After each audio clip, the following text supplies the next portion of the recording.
Documentary TV present.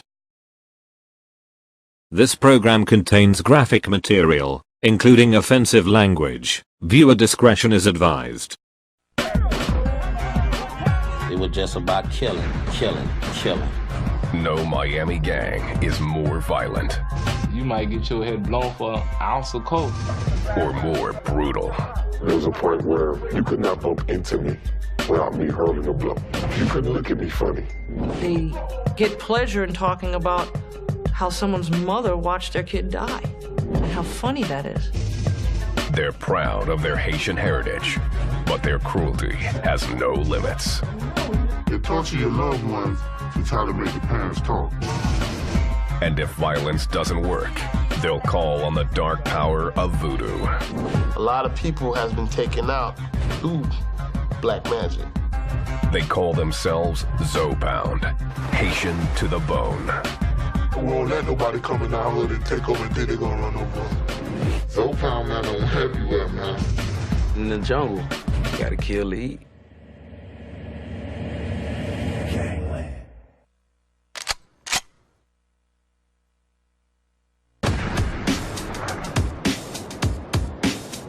Miami. This South Florida city is famous for its Latin flavor, Art Deco buildings, and endless nightlife. It's also a U.S. gateway for narcotics traffic from South America and the Caribbean, with one of the highest crime rates in the nation. Since the 1980s, much of Miami's violence has centered in Little Haiti, a poor neighborhood 3 miles north of downtown. I mean, it's not a neighborhood you would want to raise your child in. I mean, you know, every day you're hearing gunshots around, people getting killed. This neighborhood is home to some 40,000 Haitian immigrants and has been overrun with drugs, gangs, and carnage. That's kind of like why they call Little Haiti Little Vietnam. There's war out there, man. There's war out there for real. And it's all because trying to eat. March 5th, 1997. The freighter L'Arche Dende, en route from Haiti, arrived in Miami and moored. A group of 6 gangsters hid near the pier. One of them was Macazo, a local rap artist well known in Miami's Haitian community.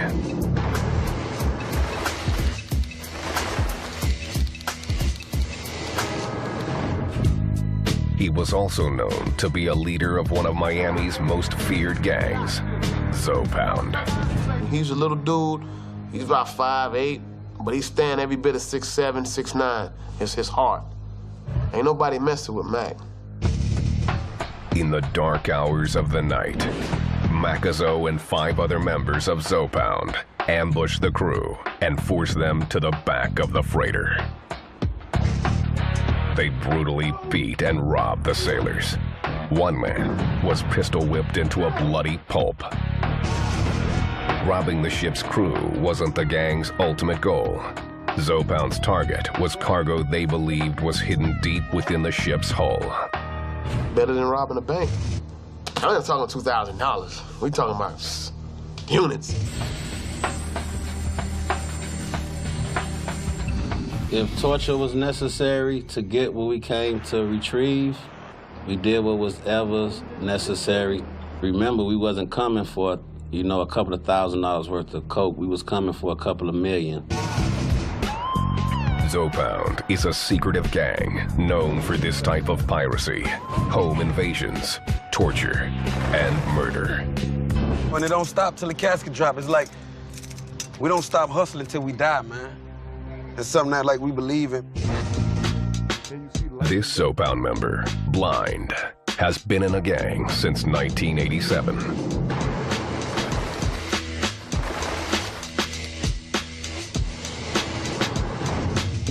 I had a shootout when I was 12 with some dudes in the projects.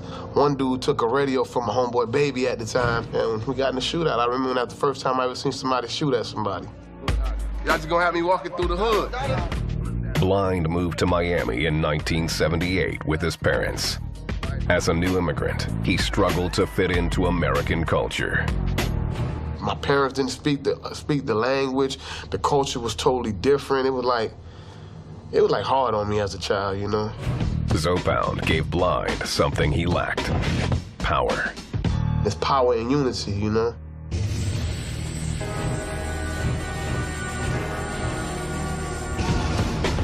There's also power in secrecy. Zopound is mysterious by nature. Most members won't admit to being part of a gang and claim to be a movement promoting Haitian pride. Call it what you want. You know, everybody, it's just a form of identity. That's how they identify it as, whatever. But there's no truth to that. You know what I'm saying? They label us a gang for coming together for something positive, for a movement to help the people. I mean, I know where I stand. I know I'm not a part of no gang. 33-year-old Macazo is thought to be a leader in Zopound.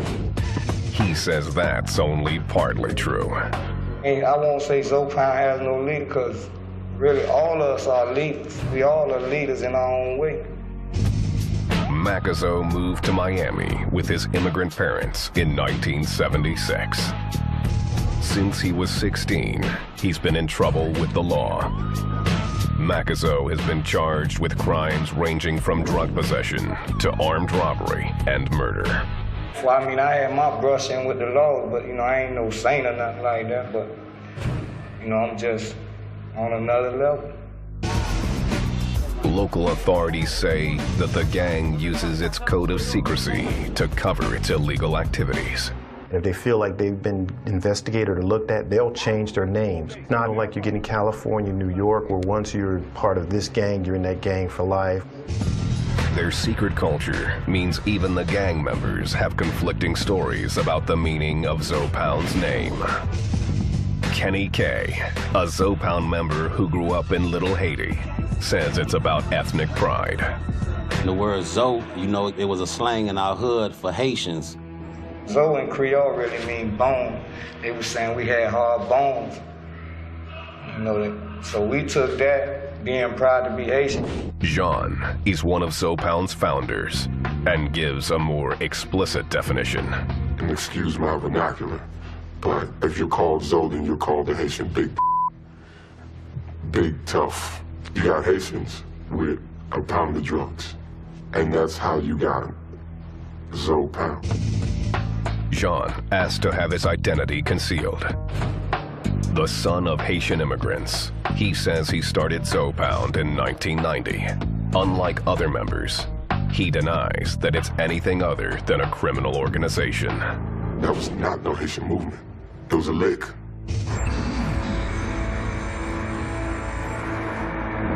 We went, we hit, we got the money, we got some guns, we had some drugs, we was off the chain. You want to call it a movement? What we did? We just was trying to get paid. Zopound developed a ruthless reputation over the years. Their specialty became a new form of piracy. Haitian ships were sometimes known to smuggle large quantities of Colombian narcotics, including cocaine and heroin, into Miami. Their gateway was the Miami River, a winding 6-mile stretch that runs out of the Everglades, southeast through the city, into Biscayne Bay. The Port of Miami is at the mouth of the river. Its narrow inlets make it easy for smugglers to travel upstream and slip virtually unnoticed into any of the hundreds of private docks. These smugglers worked hard to conceal their shipments in order to stay a step ahead of U.S. Customs. They put it in the boats and well it and like that. You're talking about hundreds of thousands of dollars in cocaine. Some local Haitian dock workers were part of the smuggling rings and were willing to tip off Zopound for a price. You got the old Haitian man, we call him the Haitian Poppy. He tell you what's going on, he give you the format, you know, how to go on, how many people on there, and even tell you specifically where it's at. You from Miami, you know, the boats come in, the boats getting robbed, they getting touched.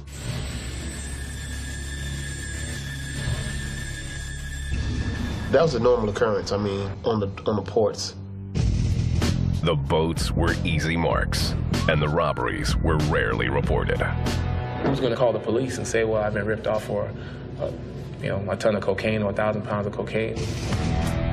In the late 1990s, Miami police realized what was going on and began to crack down. They confiscated nearly 1,300 pounds of cocaine from one freighter alone. The increased police scrutiny made Zopound even more secretive and ruthlessly violent. One of the things with the boat invasions where they were killing the people on the boat so that there would be no witnesses. When Macazo and the other Zopound members raided the L'Arche Dende on the night of March 5th, 1997, they were hoping to hit the jackpot. The perfect robbery had one problem, though. The ship's captain was unaccounted for. Miami. Many call it the capital of Latin America and the Caribbean. Some 100,000 Haitians call the city home. Zopound, one of the city's most notorious gangs, was started by Haitian immigrants steeped in a culture of violence. There was no rules when we was dealing with, there's no rules in war. These immigrants are refugees from the poverty, disease, and repression of their native country. Haiti is the poorest country in the Western Hemisphere. Some 80% of its people live below the poverty line. Barely half its population is literate. And the national AIDS rate is the highest in the West, up to 13% in some areas. People are victims of the social and economic injustice. Anyone who talked about Haiti and say, well, they talk about the poverty that exists there. Miami's first Haitian immigrants fled in the 1970s to escape the murderous dictatorship of Francois Papadoc Duvalier. The refugees crowded onto old, unsafe boats and attempted to make the harrowing 700-mile trip from Haiti to South Florida. There were successive boatloads of refugees arriving here, fleeing the country, fleeing the brutality, fleeing the uncertainty, feeling the political repression. Those who didn't drown or weren't turned back by the U.S. Coast Guard settled mainly in the Miami metro area. They ended up in low-income neighborhoods, including what would become Little Haiti. Out of all the immigrants, I guess society pushed us to the lowest of the low. In the early 80s, most Haitian immigrants were unskilled laborers who had to work 2 or more jobs just to meet basic family needs. I mean, it was rough on them, minimum wage, struggling to keep food on the table, pay rent, sometime behind on rent. You know, it was rough. I ain't had too much money and we was living like in a little shack, you know what I'm saying?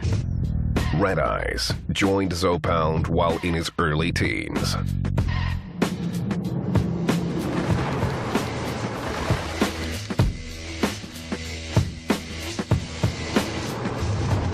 As a child, he and his friends had trouble fitting in with other kids in the neighborhood. You know, the American kids, they was wearing jeans and the sneakers and the fly Jordans, et cetera, et cetera. You know, so when you looking at that, you go to wanting that. The Haitians were often bullied by other children. They catch a vulnerable Haitian person that's walking to or from class or to or from school, and a mob of kids will jump on them for no reason at all. See, in those days, because of those things was happening to Haitians on Fridays, they called Haitian Fridays, they would jump the Haitians. Jean remembers one fight when he was 12. I was in the lunch line, and a kid decided to skip me. He was a bigger kid, so he kind of did me up really well. But I stood there and I fought toe-to-toe. And I got hurled.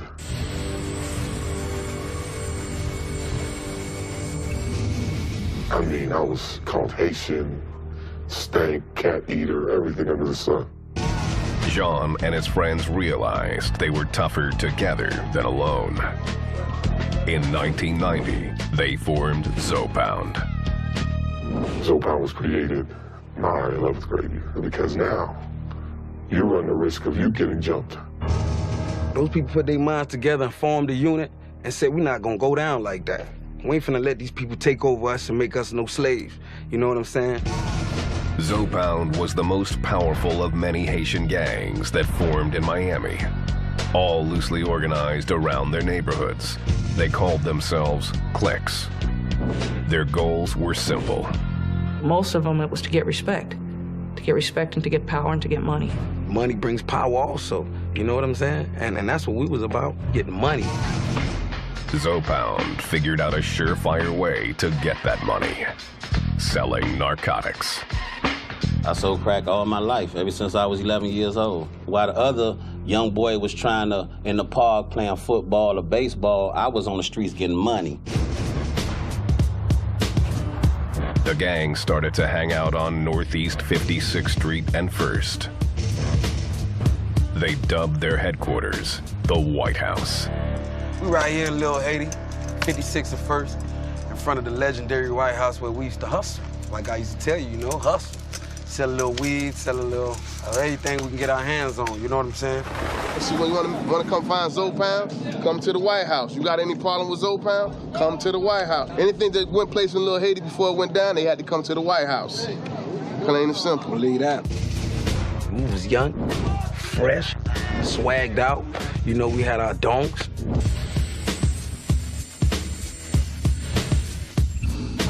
Everybody with their candy paint.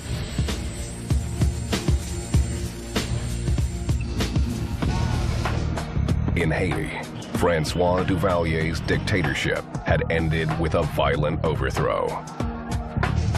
By 1990, the country was a democracy and had elected a president, Jean-Bertrand Aristide. Then, in 1991, a military coup drove him out, and a second wave of Haitian immigrants flooded Miami. Many didn't speak English and had to rely on their children to translate. The person that was doing your translating were the kids. And they only told their parents what they wanted to tell them. The children soon realized they were in control. Some joined Zopound, which was turning from a group of dealers and thieves into hardcore gangsters. We had muscle to do whatever we wanted to do in the hood. We was in stealing cars and change the serial number, sell them. We didn't even rob banks, man. 94, 95 was when Zopound then became what you would call an official, recognized gang of killers. Jean quit Zopound, convinced its primary goal was no longer to make money, but to commit murder. In his mind, the force behind the change wasn't rebellion, but the gang's deepening involvement in the drug trade. We went from the weed to mixing. At the time, we called it bulk.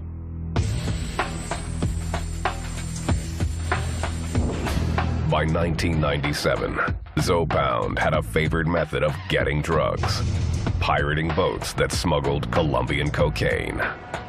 The Colombians started setting up a hub in Haiti because they saw an opportunity to get their drugs to the United States through using these Haitian vessels. The Miami River, with its miles of winding waterways and numerous available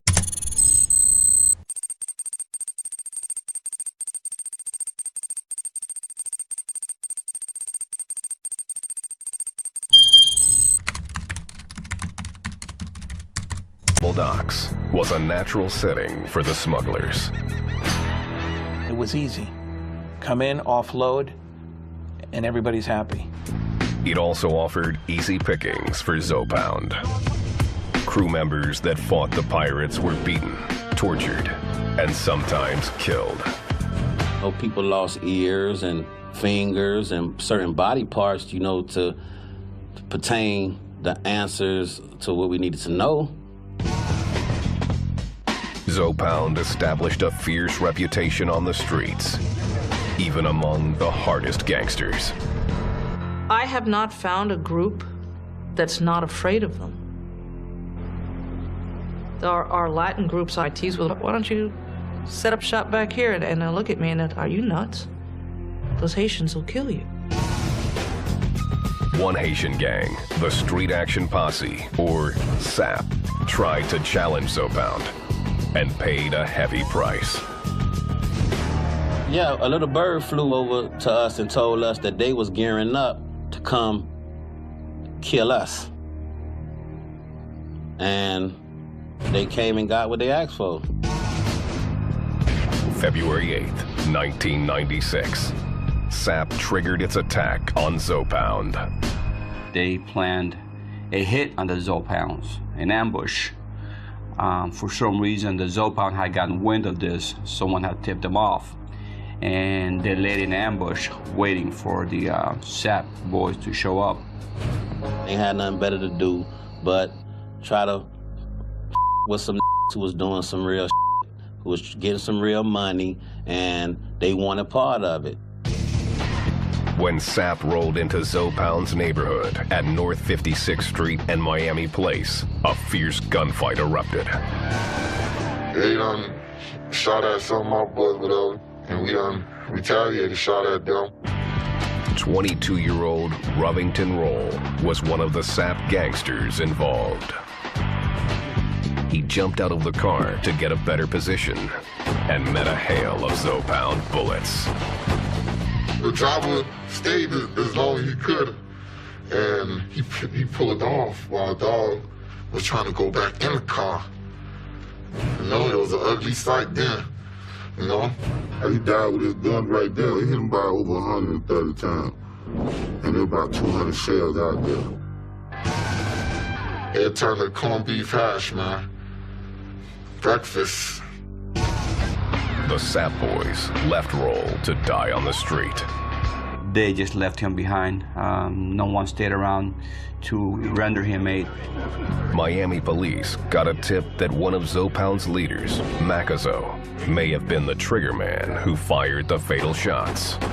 One individual told me that it was in fact Macazo that actually shot Mr. Roll, as Mr. Roll was actually trying to flee. But that was never confirmed. No one from Zopound, including Macazo, was ever charged in connection with Roll's death. The reason? They were a violent group, a violent gang, but nonetheless, in this particular instance, they were ambushed. Zopound remained firmly in control of Miami. There wasn't no problem because we wiped that problem out as soon as it came up. Miami, 1996. Zopound, the most secretive and violent Haitian gang in the city, was operating out of its headquarters on 56th Street, or the 5-6. When you had to come through 5-6, you had to put your window down to identify yourself. If not, your get shot up, and you couldn't ride around too time. Your get shot the up. Zopound didn't care where they staged their shootouts or who might be killed. One notorious incident took place near a North Miami Beach swimming pool. Said there was like 67-year-olds getting swim lessons in the pool as rounds are going back and forth over their heads. And there was 64 rounds left on the scene. Some members of Zopound publicly deny they are a gang, claiming police are unfairly branding them. They put the label on us as far as being a gang, but that's not what the movement was about. It was just about standing up for our people, making a way for our people. As part of its culture of secrecy, Zopound has a long history of shunning traditional gang behavior. We don't believe in throwing up no retarded gang signs. That's retarded. There are no beat-ins for new members or mandatory tattoos. It's not like, you know, with the crowns and the pitchforks and the bunnies and the champagne glasses. They don't do that. The only colors they fly are the colors of Haiti. We don't have no colors. A lot of my friends, they like to represent their Haitian flag that represent their country. This is what we represent. This is what all of it mean right here. This flag said right here, La Union fait la force, which means when you unite, when you click up, join up as one, that's powerful. Zopound says what holds the clique together is the special bond among its members. While some have more power than others, there is no one leader. It's unity, it's family, it ain't no boss. Everybody their own boss. You feel me? It's like, you got something, you got something, you got something, I got something. To Zopound, putting in work is all that matters if you want to make a name for yourself. For the new people coming, you want to work. Everybody want to hustle. Everybody wants some kind of income. But by you showing your loyalty and your dedication, make you step up to different ranks. Loyalty and dedication often translate to random violence. One of the gang's preferred methods of payback, drive-bys. They called it riding. Riding meant you go out to look for people to kill. And they just drove around until they found the people they wanted to kill. But if you shoot at me, I'm gonna shoot at you back. I ain't gonna come out there with no knife. Zopound drive-bys feature a barrage of shells, designed to make a statement as much as to kill. All day gunplay. And I just been seeing police come picking up shells of bullets. And not one bucket, not two buckets, but 3 filled buckets with none but shells. Everybody, including the driver, has a gun. Everybody has to shoot. Everybody has to empty their gun. That makes everybody just as guilty. The gang stocks a huge cache of automatic weapons, including choppers.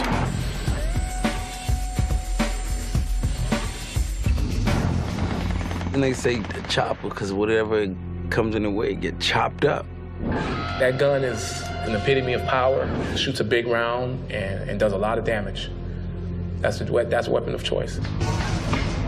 Zopound doesn't always simply shoot their enemies or victims. Torturing them is often more effective. They have learned that violence controls people. If you're terrified of me, I'm going to get what I want, one way or the other. Zopound finds frightening new uses for common household items. People that was with me, whatever, they done plugged up the iron. You know, if you drink, we will straighten you out. You know? Get the irons heated up, and they do some up. They get people daughters, people kids, torture them, trying to make the mama talk, torture the mama, torture the daddy. They torture your loved ones to try to make the parents talk. Even a simple teaspoon can become a torture device. No, we ain't have no iron. We had to use a spoon or something, put it on the stove or whatever. You get that hair smell first, and then you get that, like, a burnt meat, like, you know, kind of smell. Trust me, man, I done seen killers, man, run out the room like, man, I don't want no parts of that, man. You know? These gangsters have no fear of law enforcement. You gonna put me in jail? So what?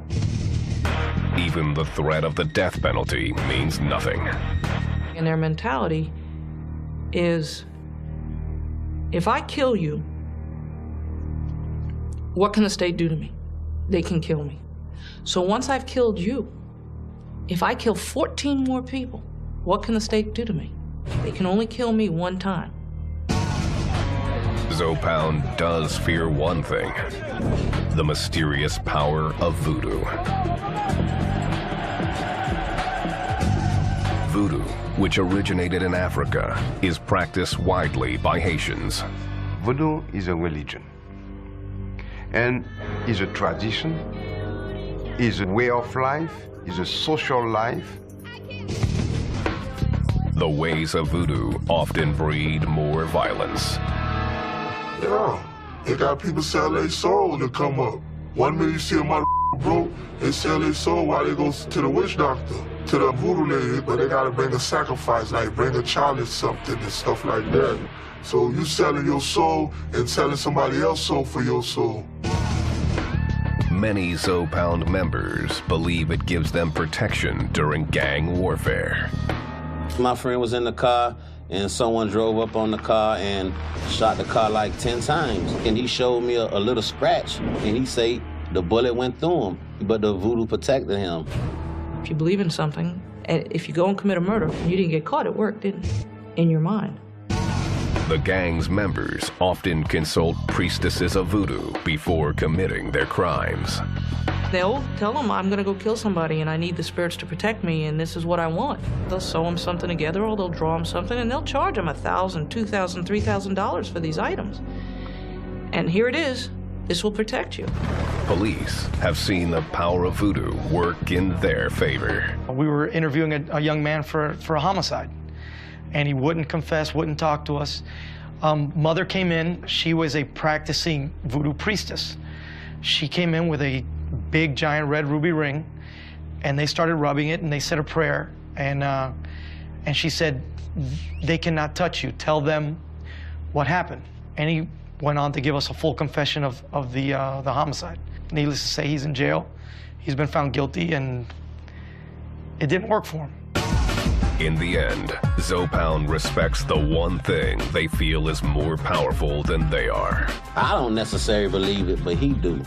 You know, so, you know, I don't with the voodoo at all. Point blank, period. It's nothing to be played with whatsoever. Miami, Florida, 1997.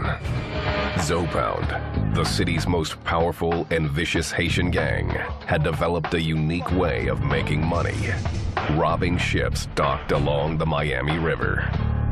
Storming them, much like pirates, although they came by land, but they're like pirates. And it was stuff that you would see out of a Chuck Norris movie, yeah. The freighters often carried millions in illegal drugs stashed in their hulls. Gangsters in Haiti would tip off their counterparts in Miami. So the tip, it'll come here, so all you need is the name of the boat. And then once it get here, then you gotta wait the custom go on there and clear it. One boat, I know they hit for about 300 keys. Now with the big lick. The street value of these hauls often ran into 7 figures. Millions of dollars, man. It's man, done. Like I say, you could wake up with $5 in your pocket and go to sleep with 2-3 million, or maybe more. That's the kind of score Zopound was hoping for when it ambushed the freighter L'Arche Dende on March 5th.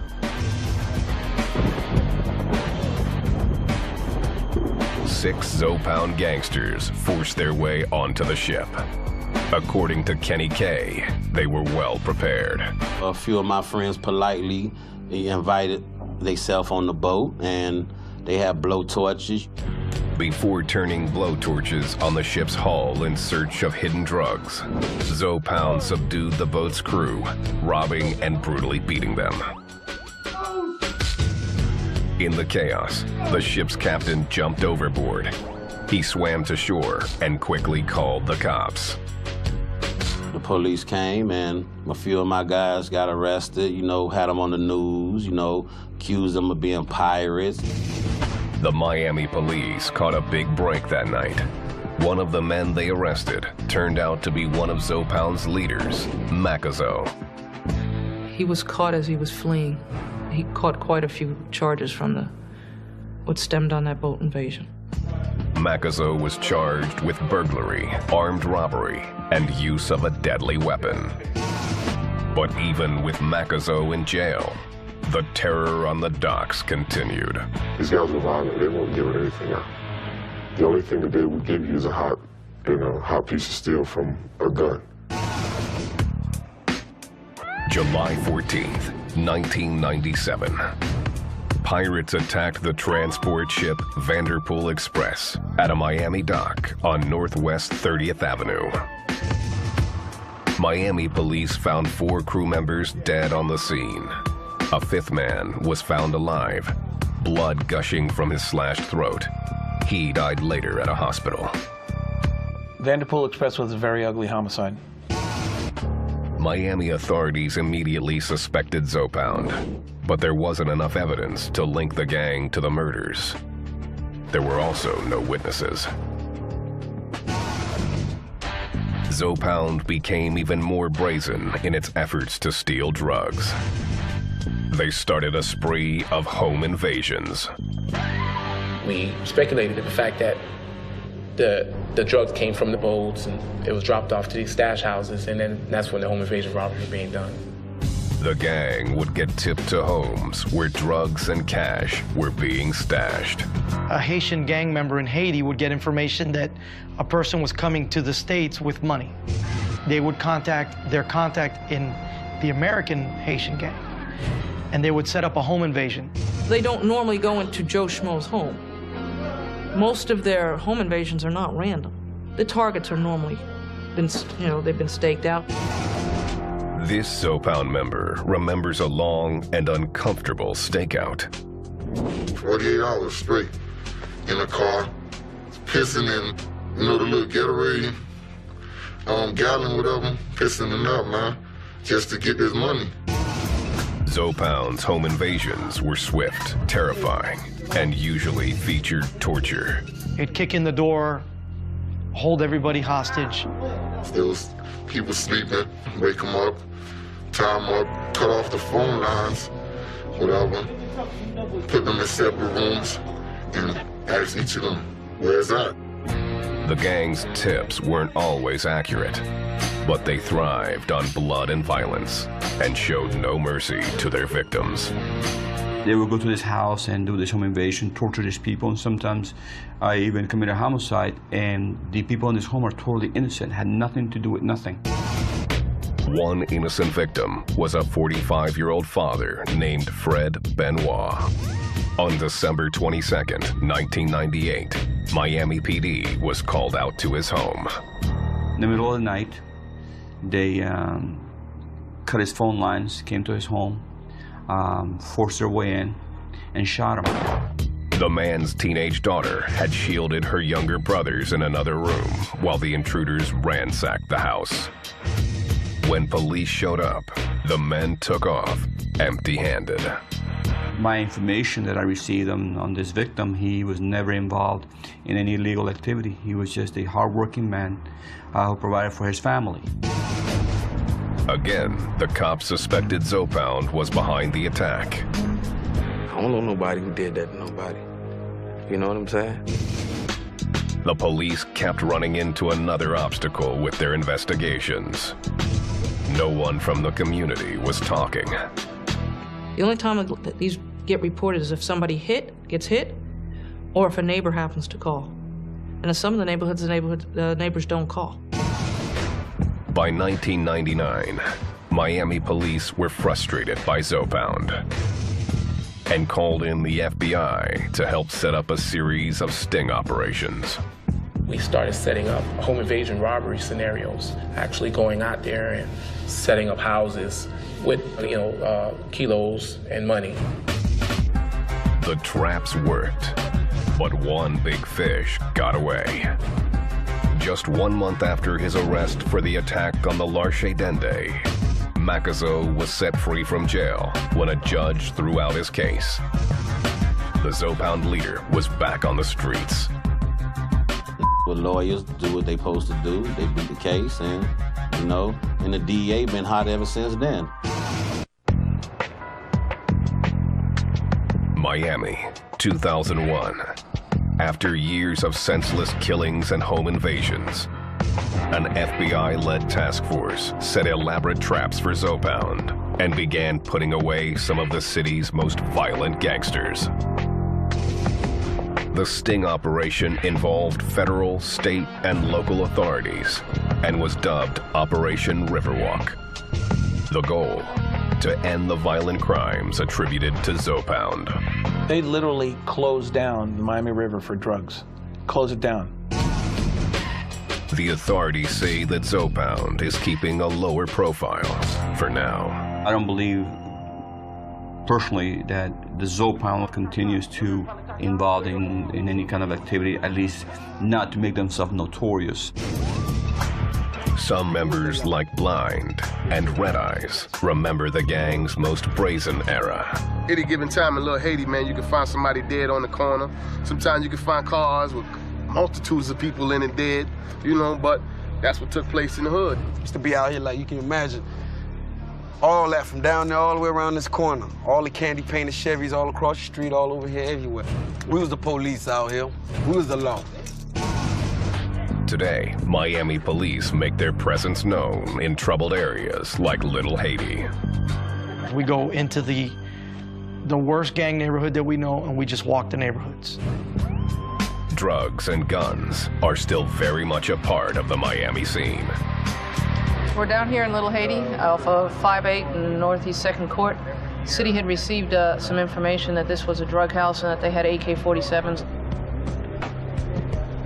Officers don't hesitate to stop suspected gang members in Zopan's stomping ground. There was a vehicle across the street over here with somebody standing outside, 2 by the house. And they stopped them. When they searched them, they found cocaine and marijuana. That's what we found so far. So 2 bags of powder cocaine and a little bit of marijuana residue. With Zopan keeping a lower profile, the criminal activity in Little Haiti seems to have decreased. Send me somebody, Jody. Welcome to Miami. Okay, my guy was asked to kick off his shoes. When we did, we noticed a little something in the shoes. I guess this is why my guy, jumps high and runs faster, because the shoes will get you higher. This type of aggressive law enforcement may have lessened Zopan's dominance of Miami. But that doesn't mean the gang is no longer a threat. It's still suspected that they're maintaining the importing and exporting of narcotics that they always have. Zopan has expanded outside of Miami into other parts of Florida and beyond. They shifted north, by and large. And we just have to keep an eye out and an ear open for the fact if they start mobilizing again and start picking up back in the city. Mickey's not safe anymore. Mickey Mouse, they're taking up over Orlando. My guys are getting arrested in Georgia, in Alabama, in New York. They go where their business takes them. No, y'all saw that YouTube. I told you, Zopan ain't local, we nationwide. The gang's founders also say Zopan has expanded to more legitimate pursuits, including music. Got a hot new album coming out pretty soon. Look forward to that. My chain glow like a red-nosed reindeer. I can poke rosé on the float. Ain't a thing here. Red Eyes now has a rap career and has recorded with some of the biggest stars in hip-hop, including Lil Wayne. Blind runs a music label called Zopan Entertainment. We in the entertainment industry now, and we all over. We trying to do internet. We trying to do movies. We into making money now, real money, legal money. One of Zopan's leaders, Macazo, has been occupied with legal issues. Though the charges associated with the Larche Dende raid were dropped, he found himself in the slammer again. This time, it was for attempted murder in a drive-by shootout just north of Little Haiti. He was convicted and sentenced to life a year later. Macazo and his lawyers are seeking a new trial. I will be back out there. Just not a lay down type. This is a situation where I gotta fight. I'm fighting for my life. His boys claim he was set up and wear Free Macazo shirts in his honor. Mac was railroaded. He's the most notable face of Zopan. So that's how Mac got caught up in his situation, and that's why we have Free Macazo t-shirts, because we felt he was wrongly accused. A man out here play a big part in this music industry, trying to do positive things, and some other bullshit, they pull his name in it. It's like up how the system is, Zopound members say it's just another chapter in a life that has been misunderstood. For them, the name has and always will be about pride. Things near. Streets embrace me like I claim here. I got married to the game. If it wasn't for the streets, we wouldn't be Zopound. If it wasn't for the music, we wouldn't be Zopound. So it was one. Like that mentality is what built us to what we are right now. To be a Zopound, man, that's one of the realest things to be. One of the realest. Documentary TV Plus. If you want a more documentary video, just subscribe on our channel.